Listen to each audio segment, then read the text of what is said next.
show is sponsored by the Rawn Lawfirm. More on them later.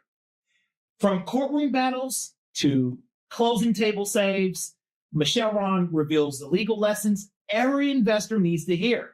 I'm Milton Ali. I'm Hampton Scurlock. And we want to welcome you to the Investor Tribe podcast. Late night grind, got the cash in the flow. Flipping these dreams, what's the portfolio grow? Brick by brick, stacking wealth in the zone. Investor Tribe, Obs, where the hustle is home. Michelle, welcome. Welcome to the podcast. Thank you. Part of the tribe. Thank you for having me. It's always good to have lawyers on here so that if we mess up and say something, you'll probably correct us, even though that's not the role here today. But you can always, it's really him, that's it. Because I don't ever say anything that's wrong. If I say anything, just raise the red flag. No, back it up. The red flag. Oh, and we also have the yellow flag as well. For the caution. For caution. Okay. Just like you're teetering. Yeah, you're getting close. Don't name names. Don't Right. talk specific numbers. But Right. So what we really should have you do is here and you hold the flags. So if we're ever messing up on any podcast, you can just, and we're like, double the size of the disclaimer. Right. And the disclaimer goes something along the lines of, on this side of the table over here, Milton and I, we're not legal tax investment advisors. Past performance is not indicative of future returns. We're not giving legal tax investment advice. Consult a professional on all such matters, which would be somebody like you as the attorney can help people with the legal matters, with the closings, with the evictions. And jumping right into tell us a little about your law group. What do you guys do? I know you do a few very interesting things for investors. So Rawn Lawfirm has been in business since 2011. I geared the practice to being a one-stop shop for investors, doing evictions, collections, closings. We can set up your LLCs. We have all of the documents that you would need: a lease agreement, the notice letters, sample security deposit letters, sample new owner letters, all of that stuff that you're going to need to be successful as an investor or a landlord. We can connect you with different property management companies that we work with. Our small firm, because it's right now 2 attorneys, an office manager, and 2 assistants, so there's 5 of us. We're doing approximately 40% of the evictions in Jefferson County right now, That's a big percentage. each month. But we do several counties in Kentucky. We also do Floyd, Clark, and Harrison counties in Southern Indiana. So if you need help with an eviction, you can call our office or you can send an email to us. We actually set up a designated email for evictions to try to streamline the process. So it's evictions with an S at rawnlawfirm.com. And that goes to our eviction team, and you'll get a response from one of us, and we'll be able to take care of you. I'm going to repeat that again. Evictions at rawnlawfirm.com. Yes. All right. Let's for all your evictions that you need in Southern Indiana, Louisville, and surrounding counties. I know you said lots of counties around Louisville as well. Yeah, we do, of course, Oldham, Shelby, and Bullitt that surround Jefferson County, but we also do Trimble, we do Nelson, we do Henry, we do Hardin, we do Meade, we do Spencer. We've gone up to Carroll County. So really just reach out to us. We're willing to travel and get it done for you. So here's the thing. So we know that you do that. May your evictions be few. Yes. Right. So we, quick. and quick, right? So we really, while you do answer questions for us, and we're definitely grateful for that. However, we don't want evictions. Right. Nobody does. So nobody does. Yep. They often happen. Yes. Do you have any statistics around that? Like, how many evictions are currently going on? I did not bring that with me. We actually do. John in my office keeps track of the evictions in Kentucky. It's really easy for him to track. He does it through the CourtNet system. He's able to go in and pull data from it. Right. That's how we know that we do almost 40% of them each month here in Jefferson County. Oh, wow. So we're filing in Jefferson County approximately 400 evictions a month. And so then if you do the math from that at 40%, I don't know exactly what that turns out to be, but it's quite a few. It's thousands. That's thousands of evictions. I mean, yes. Wow. That's, I didn't realize it was that many evictions going on at any given month. Yes. In time. Well, and a lot of them, as we've tried to explain, a lot of it's repeat offenders because a lot of them, because the court does a standard agreement here in Jefferson County. Sorry, they do the standard agreement here in Jefferson County, and that continues the case for a week to give them the opportunity to pay or vacate. And they want to come up with the money. So then they'll come up with the money. They'll pay through that month, but then the next month they miss their rent payment again. And so then we're refiling. And so there's a lot of names that we're filing on several times a year because they're able to get it worked out and get it paid so they don't get set out and don't get an eviction judgment on their record, but then they fall behind again. So, and I do know there's a couple complexes that we work with have started letting the tenants pay twice a month. So they take their rent portion, and instead of them having to come up with all of it on the first day of the month, so it's coming out of one paycheck, they're letting them do it twice a month so that they're paying half of it on the first and half of it on the 15th, and they waive the late fee as long as they pay on the first. They don't charge a late fee while they're waiting for that second half of the rent payment. So they're trying to do that to basically try to help those people who are living paycheck to paycheck not have that huge hit at the beginning of the month. And those complexes, I can tell you, evictions have gone down. So I don't know if that's something other landlords will do. I know I've got a couple other clients that own single family homes. They're giving that a try as well. And they're doing it on their own. The big apartment complexes, that there's actually a company that is kind of servicing that for them. So That's interesting. We're always listening for outside the box ideas. I have a client that's doing that this month. They called me. I don't know if you'll agree with this, but I do, 2/3 at the beginning of the month and a third by the 18th. Could you waive the late fee to work with me this time? And yeah, they've been good tenants, been there a long time. And we, they asked in advance and I was willing to do it. Now we just make a note, count it and plan for it. But, in Kentucky, what does a typical, eviction look like? Or if you walk through the process, 2 minutes or less or so? Yeah, it depends on what county you're in, because the Uniform Residential Landlord Tenant Act in Kentucky was not adopted statewide. So if you're in Jefferson County, it has been adopted. If you're in Oldham County, it has been adopted. If you're in the city of Shelbyville, it has been adopted. But Shelby County has not adopted it. So if you're outside of the city of Shelbyville, it goes by the terms of your lease. So this is why we want our clients get a lease that will work in the non-Uniform Residential Landlord Tenant Act counties, because you want to have things in there like a 7-day notice for non-payment of rent if they're in default, 14-day notice if they're in default for non-rental lease violations, because if you don't, it's 30 days. No matter what it is, it's a 30-day notice if your lease is silent. So the first step is figuring out what's the violation, get the appropriate notice sent. If you're in your altered jurisdiction, it has to be sent certified mail or physically handed to the tenant, which would mean I would have to hand it to you. I can't post it on your door. It has to actually be handed to you. And ideally have a witness or a video of you. You have to have a witness, or the tenant has to sign it. Those are the two things that the judges require in your altered jurisdictions. Yeah. For safety's sake, I say send it certified mail, because we're all seeing landlords getting shot in the news that have gone and knocked on their tenants' doors. So for safety's sake, just send it certified mail. You're not responsible for it being delivered. So if they don't sign for it, that's not on you. The law just requires you to send it certified mail. Then, once the time frame is passed, you send that. We ask for the lease agreement and a phone number for the tenant in Kentucky. In Clark County, they also request an email address if you have it. Also in Indiana, it's a 10-day notice, not a 7, for non-payment of rent. Everything else is the same, and Indiana has adopted the act statewide, so it's throughout the entire state. Once you file for eviction in Jefferson County, I am sad to say, court dates are about 6 weeks out. And that fluctuates a little depending on the time of Yeah, year. it does fluctuate, Yes, right? it does. Some holidays are coming up. They're still catching up. They've got judicial conferences coming up. So during the holidays, it's even worse. Like when you get closer to Thanksgiving, because they don't do eviction court the last 2 weeks of the year. So a lot of times your court dates are 8 weeks out at the end of the year. But I always tell everyone, plan for about 6 weeks. Sometimes it comes in at 4 and people are super excited. Sometimes it's a little bit longer. Running a small business is hard enough, and you should have to be an editor, actor, and a brand strategist too.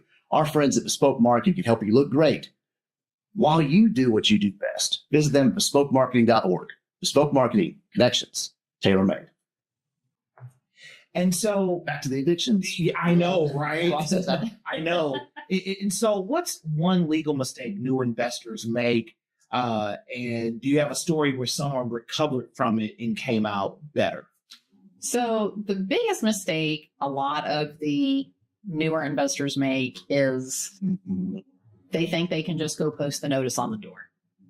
And so, and they'll have that because they'll download a notice letter from the internet. And one of the lines on almost all the notice letters you get off the internet says posted on the door. So they check that they posted it on the door and they go post it on the door without checking to see, is that valid notice? And so then they send us a copy of the notice letter with a picture where they posted it on the door. And then John or I is having to reach out to them and let them know That's not valid. we're sorry, that's not valid. Now, if you're in Bullitt County and your lease states that you can post it on the door, that is valid notice. So it all depends on what your lease states. A lot of our clients that are in surrounding counties that have not adopted Uralta or over in Southern Indiana, because Southern Indiana is more flexible on the notice requirement, will put in their lease that they can email it, they can text it, they can post it in the tenant portal. And then those are all valid forms of service. They're not having to send it certified mail. It's just the Uralta jurisdictions over here in Kentucky that require the certified mail. Yeah. And, you know, one of the things is that I want to bring in a lot of our audience here because we understand that a lot of our audience, they are landlords, they are investors. Some of them do have family and friends, and they are actually enduring some of these things. And this is a sensitive topic. Yes, Think about it is.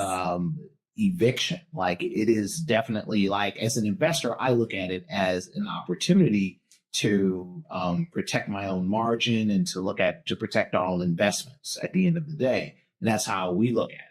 However, someone else is looking at it and they're thinking, this is not good. Oh, yes. And how can I protect myself?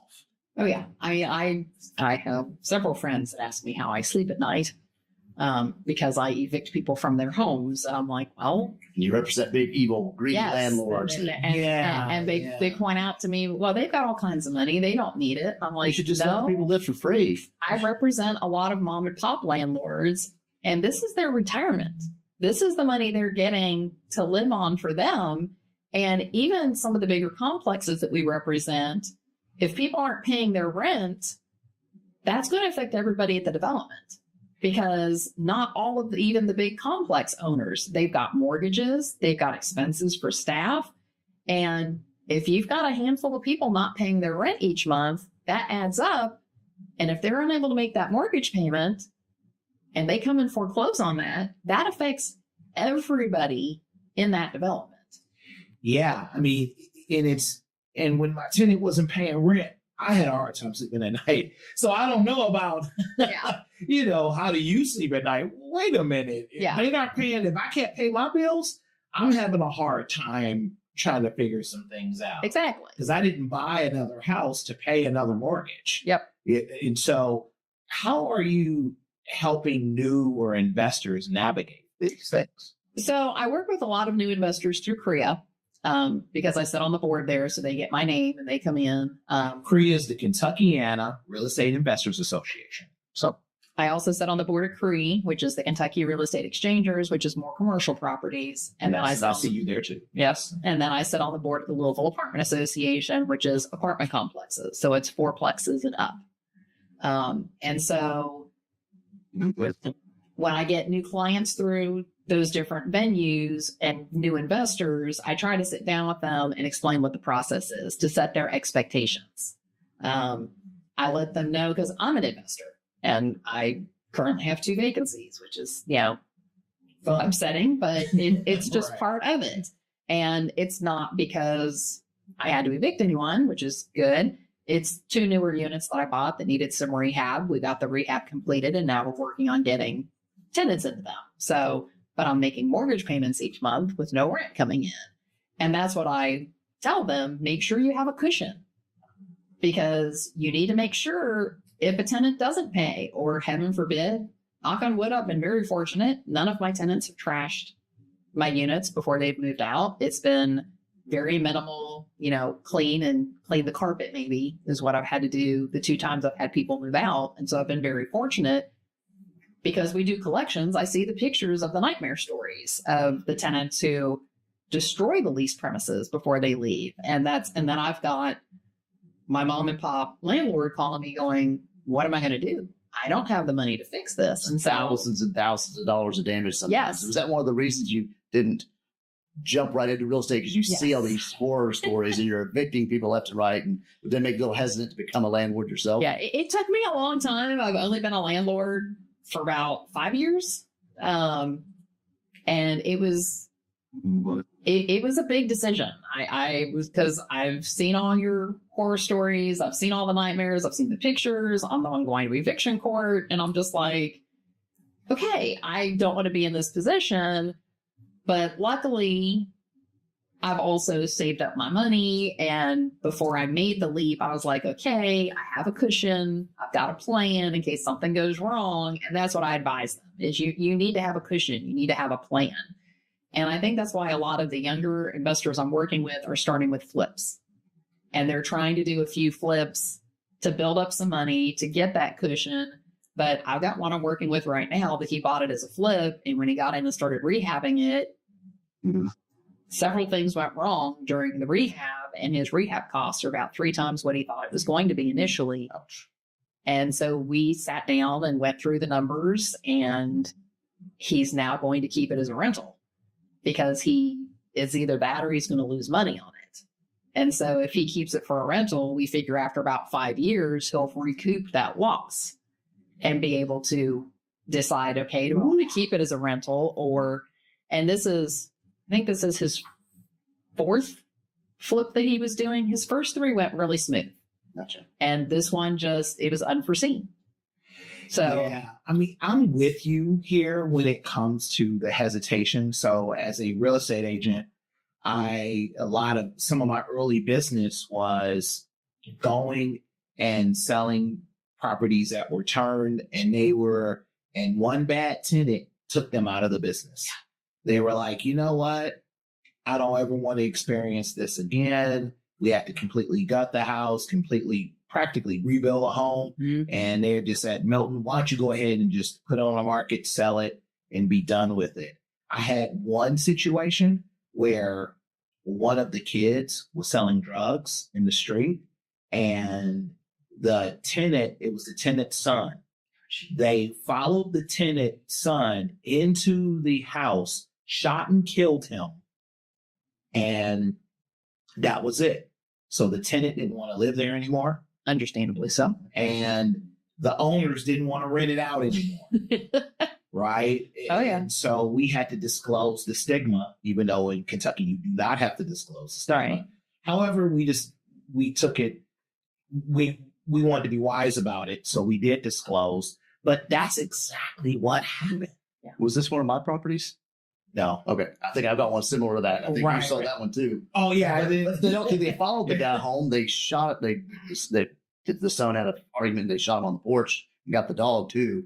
And then they moved out, and the owner didn't want to rent it, and nobody would want to be there. And I didn't know that this actually happened until right before we're closing on it, because there was not bullet holes in it when we did the initial inspection. Oh my gosh. And we were told the tenant wasn't ready.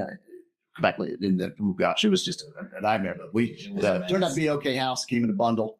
But for the Yeah. flip houses, that's one. Oh yeah, of course. Are you ready to flip your first house or your 5th or your 10th? You can create energy, engage talent, and own the results. You visit flipsavvycourse.com to register now and start building your path to real estate wealth. I've got an idea. We were joking before we got started here that we're not the most, technology savvy on this side of the table.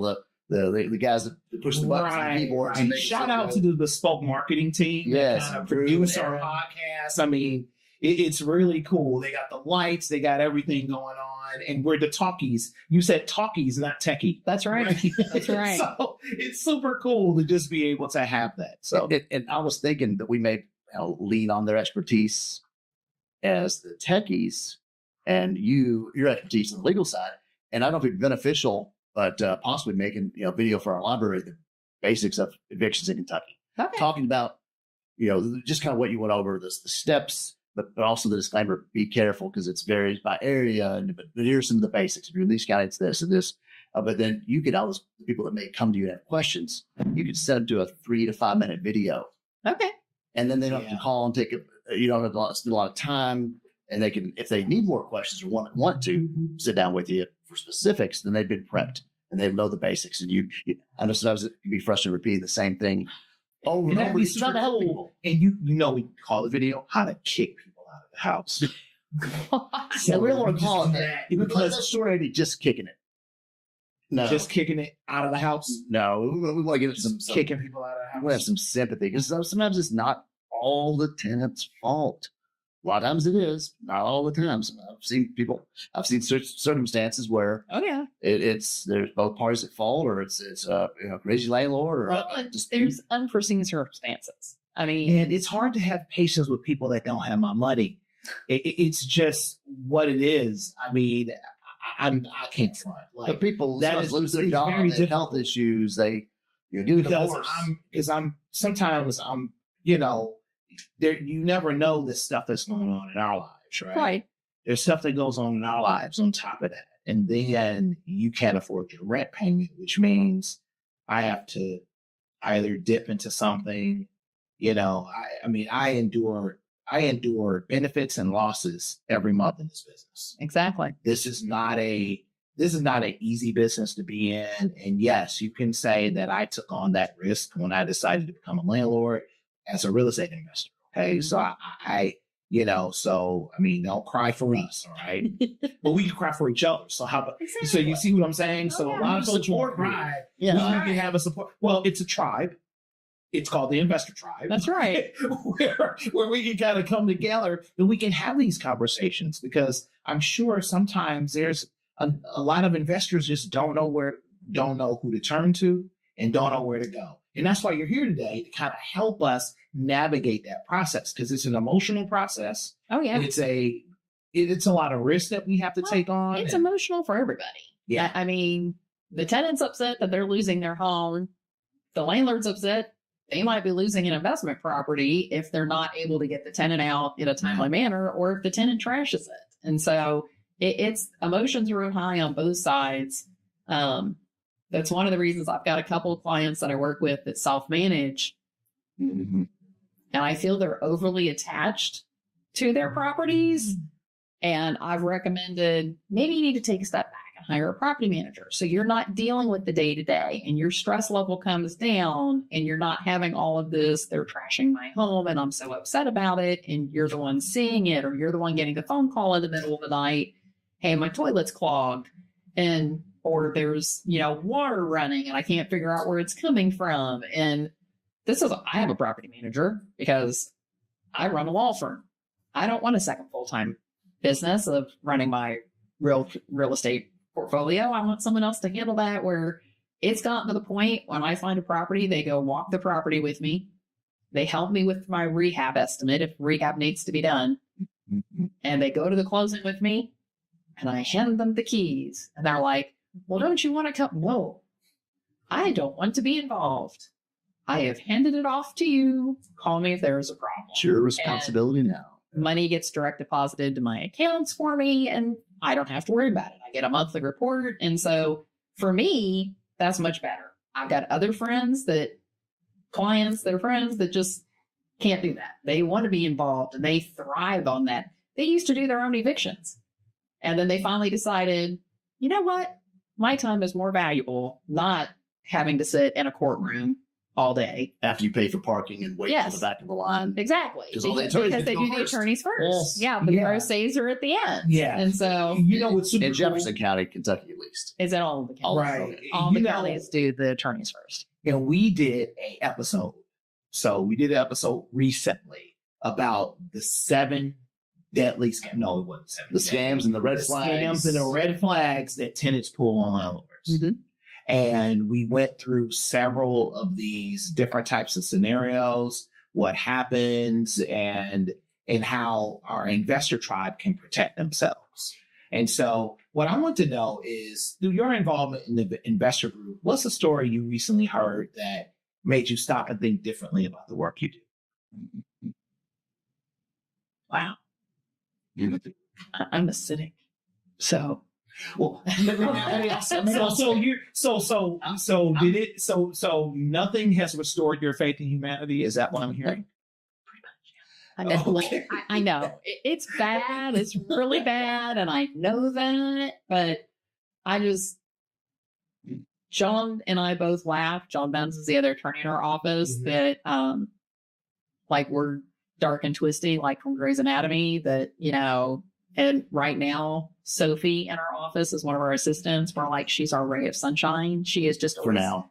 For now. I'm not sure. For now. Hopefully, if we're going to be able to, as John Drew is our ray of sunshine because clearly we're just like, we're the crazy people. So yeah. And so when the two of us are having a rough day, we're like, hey, Sophie. And she's like, hi. And is so happy. And it's like, we get to spend a few moments with Sophie. And we're like, okay, we feel better now.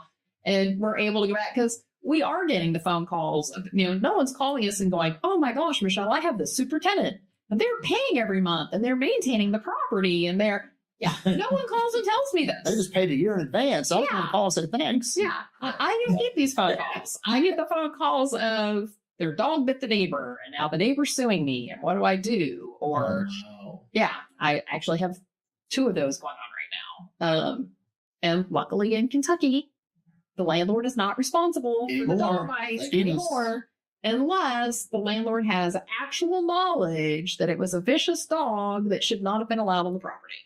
So that's the only exception to that. But it's still a hassle for my clients to have to go through because they're being sued. They have to reach out to their insurance company, and the Louisville Tenant Union is starting back up again. Right now, we've been told they're mainly going after apartment complexes that are what are considered HUD complexes, which means they're either subsidized or rent assistance, that sort of thing, where it's the entire complex is set up that way. And some of our clients that we're working with are getting along fine because they're sitting down and having a conversation, which you're required to do. If you're a HUD property, you are required to sit down and have a conversation with them. And you don't have to agree to anything they're asking. But if they're asking for reasonable things, why wouldn't you agree to it? Yeah. And so we have some that are having a good relationship with them. And then we have some clients that are having a combative relationship with them. And so but these are things you need to be made aware of. And so when new investors come sit down with us, we go over all this with them. And we explain to them that doing a good check up front before you move a tenant in, it might take you another month or 2 months to get a quality tenant in there, but do the background check, do the credit report, check to see if an eviction has been filed against them previously. All of these things are doable that you can check. Call their own landlord. Call them. Right. It's like your due diligence. Exactly. It's like your due diligence up front, so you don't have to worry about it. Yeah, one thing you don't want to worry about is living paycheck to paycheck. And I know you don't want to do that. So that's why you want to do the Investor Tribe podcast every Wednesday. Or as we're being released, we're going to go 2 times here pretty soon. So maybe you may get to see us twice as often. You get twice the podcast. You get twice of Milton. Think about that. Twice. Okay. That's 160% butter cookie. This Milton we found today was 80% butter cookie. We can edit that part out. Get right, please. All our cookies are disappearing out front. Please. We joked I wasn't cooking. Oh my God. I do want to go back to something Michelle said. And she said before she said she was a cynic and everything. She talked about landlords getting too emotionally attached with the property. Yes. One thing I didn't hear you say is they may be too emotionally attached with the tenants in the property. Do you see that? I can't be friends with my tenants because, I'm like, hey, I know them. I like them. They're cool. We might be coworkers. But you're saying that that's not a great idea. Well, my best tenant is actually my office manager. So Oh my I'm probably gosh. the best person to ask about this, but she has turned out to be my best tenant. But I have a couple landlords that I work with that do get emotionally attached to the tenants. They listen to their sob stories, which is good and bad because they're being empathetic, which is nice and caring and compassionate. But looking at it from a business perspective, I see when they're being taken advantage of. And by the time they realize they're being taken advantage of, usually the tenant is several months behind or has done extensive damage to the property. And now we're going through the eviction process. And what's funny is even the judges in Jefferson County will point out occasionally when they'll look at the eviction complaint and it'll say the tenant owes $6,000 or $7,000 in rent. Yeah. And they'll ask the landlord, why did you let them get that far behind? Because you think you're doing something nice. And that's what they thought. Hey, I'm working with them. I'm trying to let them pay a little bit here, a little bit there. They've had a hard time. Car broke down, whatever. They lost their job. But as the judges point out, once they get so far behind, they know they can never get caught up. And so they're like, that's even harder on the tenant. And so we advise our clients, I understand you want to work with them, you want to try to be sympathetic and understanding, but you also have to look at it, it's a business. And there's also fair housing guidelines. So if you're going to do this for one tenant, you're now going to have to do it for all of your tenants. And so because you have to treat all of your tenants the same under fair housing guidelines. And so I can tell you that's why both of them said they hired me, because they used to do their own evictions and then they would go to eviction court and the tenant would give them a sad story. And I already told you I'm a cynic. And so they give me their sad story and I just sit there with a blank face and I listen and then I move forward and evict them. And that's my job. That's what I was hired for. And it's business. It's, I understand they're taking it very personally because you're removing them from what they consider to be their home, but they entered into a contract. They didn't abide by the terms of the contract. And the one thing I tell the tenants when I'll see them in court, if you would have communicated, keep the lines of communication open and let your landlord know what's going on. But a lot of them, I don't know if it's because they're embarrassed or ashamed. I'm not sure. It's like they stick their head in the sand and think it's going to get better, and it's not. And so, and that's the same thing I'll tell my clients when they're getting frustrated. I'm like, well, have you reached out to the tenant?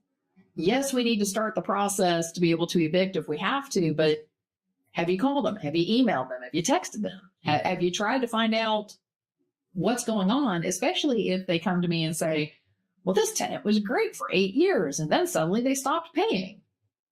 Okay, what happened? I don't know. Well, they were a great tenant for 8 years. Let's try talking to them. Let's try, and I've got one client that I do maybe 5 evictions a year for because he does cash for keys. He goes to them and he'll send a notice letter in case we do have to file for eviction, but he then reaches out to them and goes by and sees them after giving a 48-hour written notice. Do not go to the property before you do that. And talks to them, and a lot of times can work out a cash for keys agreement where, he gives them $500. Now, don't give the money until they've given you the keys, but he's even done a couple where they'll be like, well, can I have $250 up front so that I can go rent a U-Haul or I can... And he'll do that. He'll give them the $250 up front. And then when they hand him the keys, and knock on wood, I'm not going to knock on your table. I'm just saying, knock on wood. He has actually never had one of those blow up in his face yet. So I do have a question because a lot of investors and my clients, a lot of investors, Hampton, all of us have inherited tenants. Yes.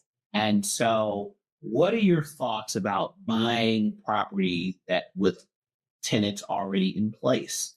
what are some best practices or some things that you've noticed that have gone well or not so well? It's all about the documentation. So if you're buying a property that has a tenant in there, ask the current owner before you enter into the contract. I want to see the lease. I want to see the rental application. Do you have a move-in inspection? Make sure they've dotted their I's and crossed their T's before you take this over. If they don't have any of that, or they're like, oh, I don't know where my lease is. Oh, I don't know where the application is. Oh, I don't, can't find anything. Or, oh, I just let them in on a handshake. Okay. Red flag.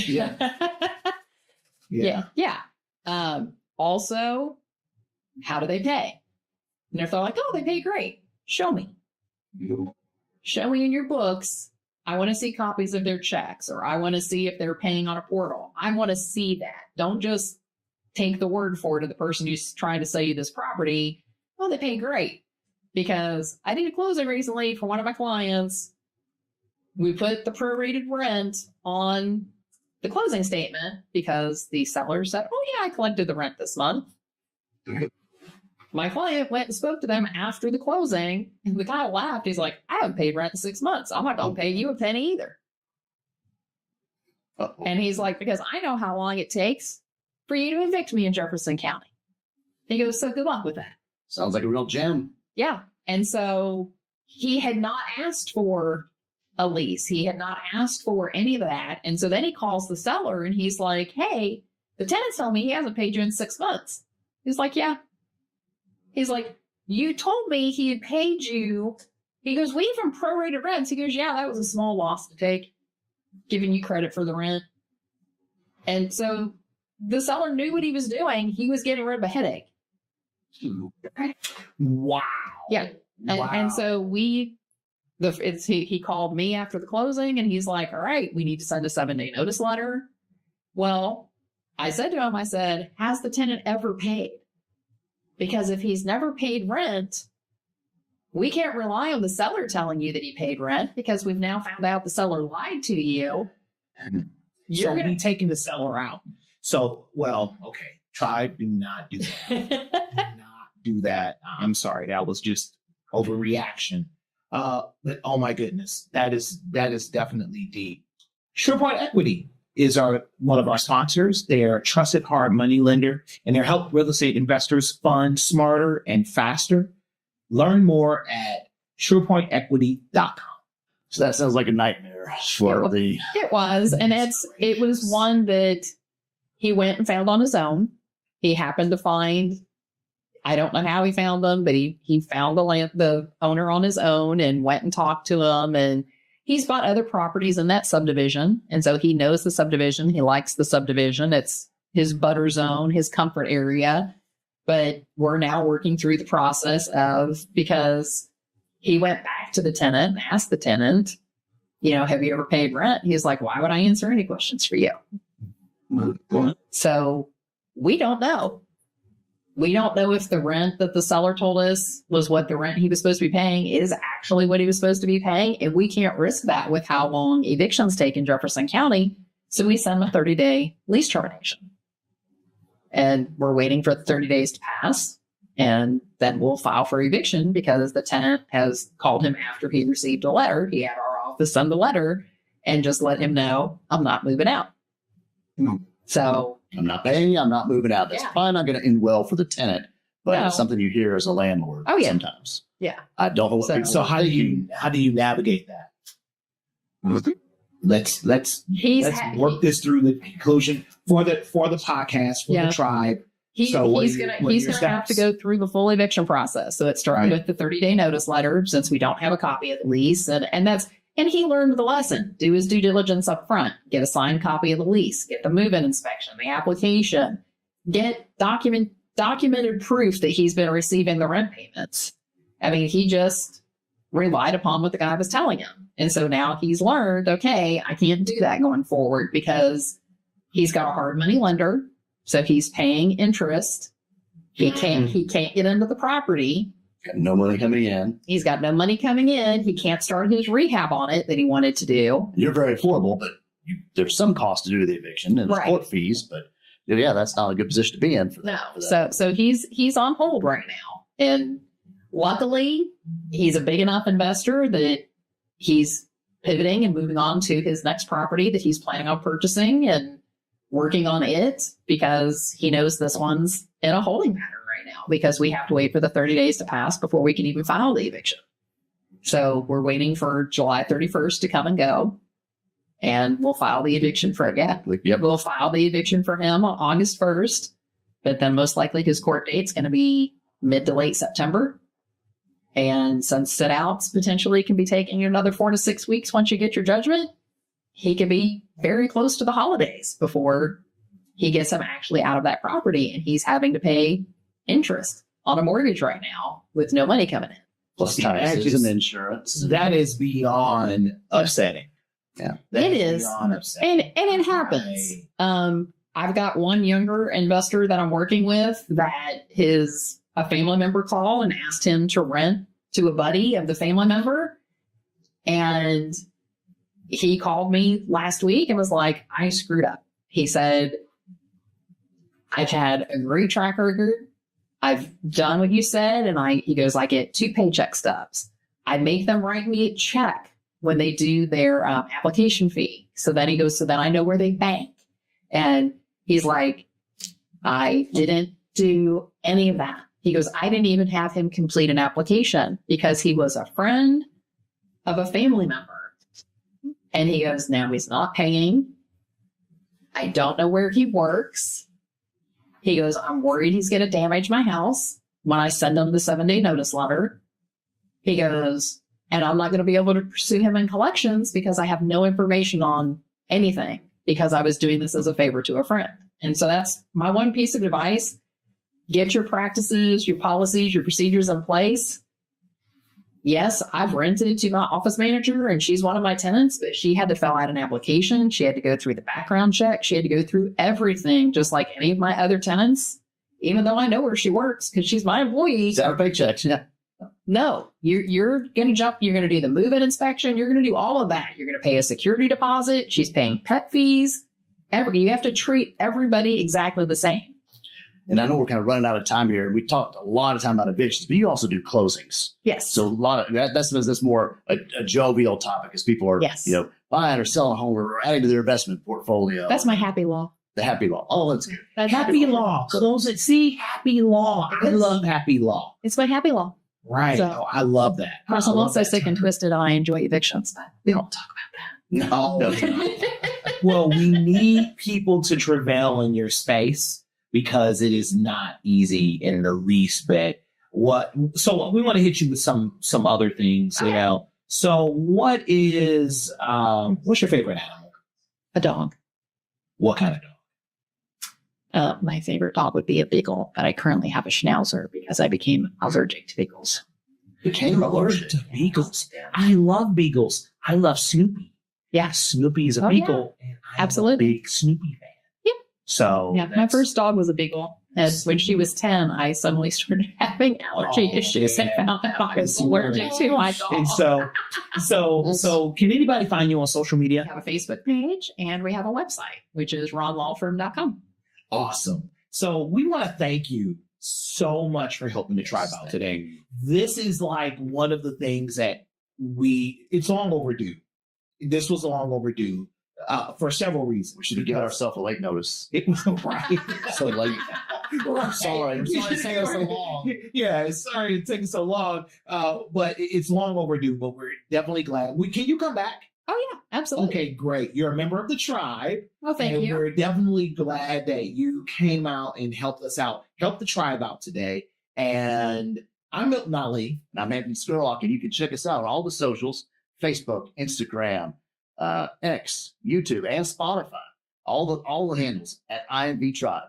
On everything. Everything. And I'm Hampton Scurlock. I'm Milton Ali. We'll see you on the flip side of the Investor Tribe. The Investor Tribe podcast is brought to you by the Investor Tribe, all rights reserved, featuring Hampton Scurlock and Milton Ali, executive producer Drew Cookenmaster, produced and distributed by Bespoke.